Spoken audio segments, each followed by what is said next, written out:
Welcome to Dependable Flame, where we explore vintage petrol lighters, ashtrays, tobacciana, and other useful mechanisms. Make yourself at home.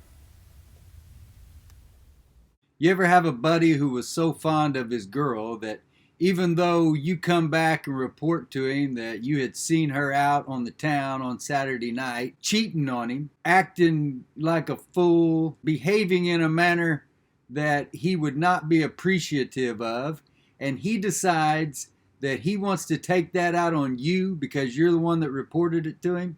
Today we are going to talk about the Zippo guarantee/warranty, the promise that has been given by Zippo with each lighter sold since apparently at least 1933 or so. So going back to the very beginning or almost the very beginning, I'm not sure. You see the date 1932 for when Zippo was established.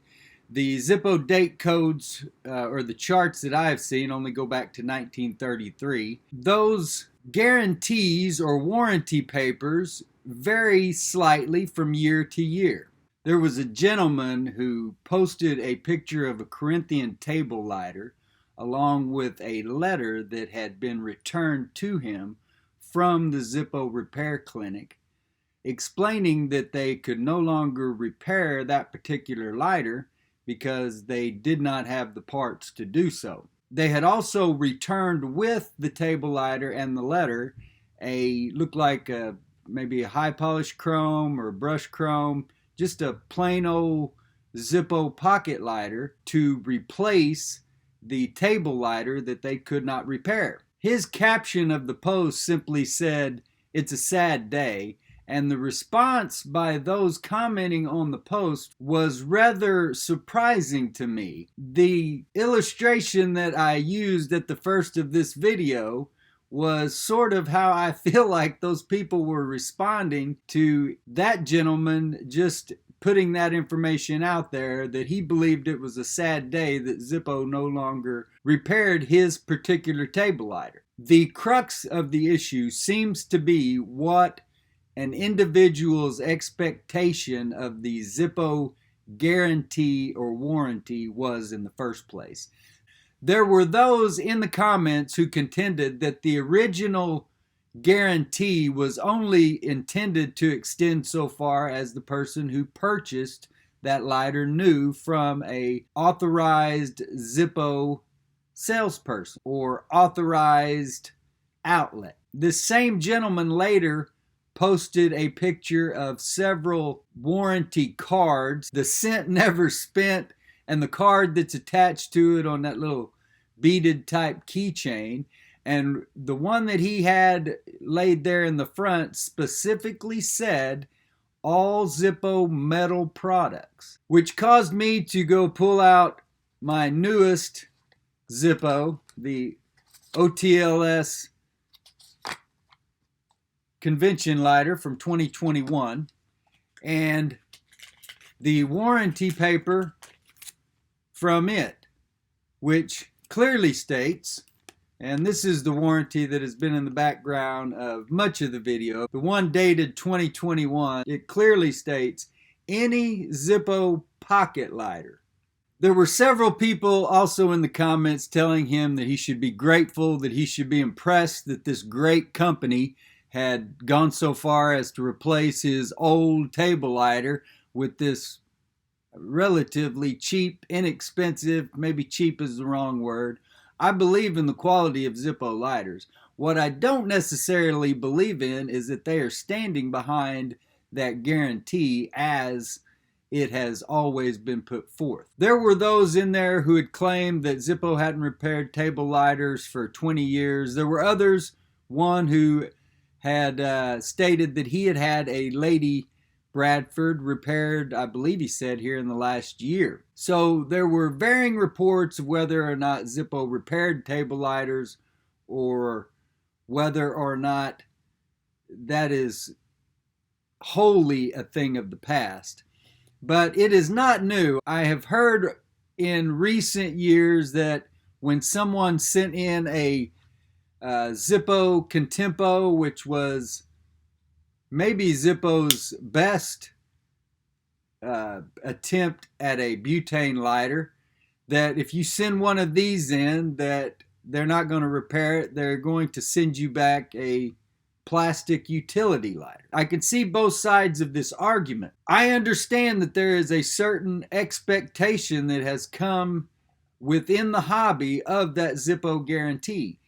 I've never sent anything back to Zippo to be repaired.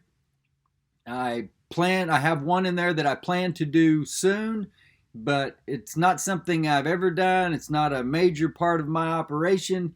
It doesn't really affect me one way or the other. But I, as a member, as a person contributing and participating within this hobby, did have the understanding that a Zippo lighter pretty much carried the same kind of guarantee or warranty that a Craftsman hand tool did. That if it broke, the company would replace it, fix it, repair it, free of charge. Simple as that. Now, I don't know what goes into all the particular parts to repair a lighter such as this. And I also don't know, the gentleman who had made that original post on the Zippo Addicts Facebook group page kept stating with 3D printing, this would be very easy for them to create these hinges.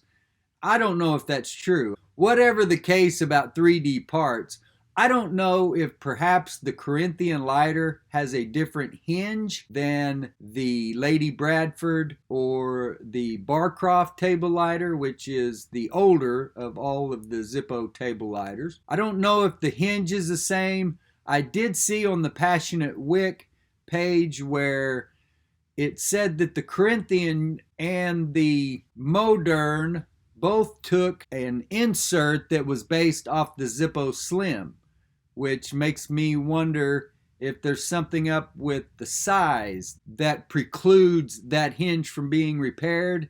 If maybe that was a hybrid between things or something that is not being made new anymore. Any of those things can be true, and they are all legitimate reasons for it not being repaired. I guess the disappointing part is that the Zippo Manufacturing Company, it's a legitimate machine shop, why they wouldn't go that extra mile to make those kind of repairs. For the hobby, for the money that company has made off the hobby, you would think that yes, perhaps they would want to do that. But I don't know.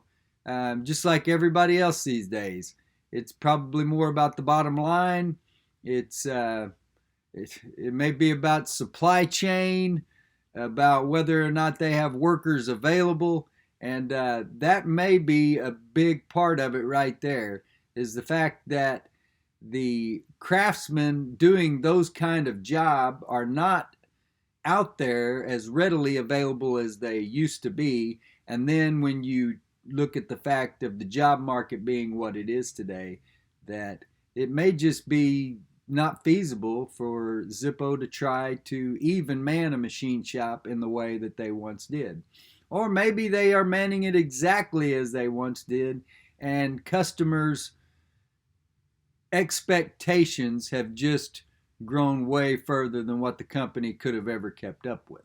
The argument that the original guarantee was extended only to the person who bought that lighter new, I don't put any kind of credence in that argument. If that was true, then Zippo wouldn't have even attempted to replace that old table lighter, which wouldn't have been technically under warranty or under the terms of their guarantee, that being the case.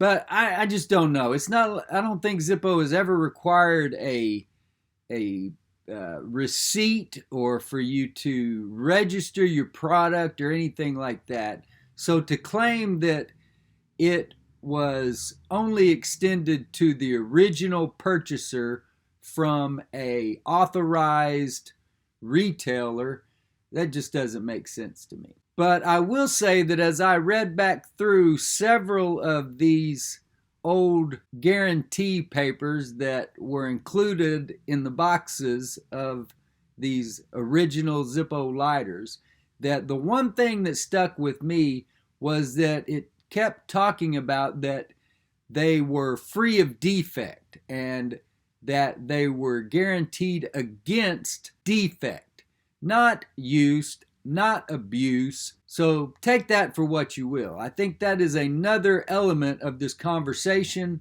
or perhaps the argument, the misunderstanding, whatever you want to call it, that I witnessed the other day in that Facebook group post. But I really don't understand why all these Zippo fans are getting so butthurt about somebody questioning the company's guarantee. There are plenty of people who have questioned the quality of the hinges, the quality of the workmanship, the tolerances, work that goes into packing, an insert that comes out of that factory these days, and all kinds of things like that. I see people criticize Zippo on a daily basis. For that many people to have gotten that bent out of shape over one guy questioning whether or not the Zippo guarantee was really all it was cracked up to be, to me, that was a little sad.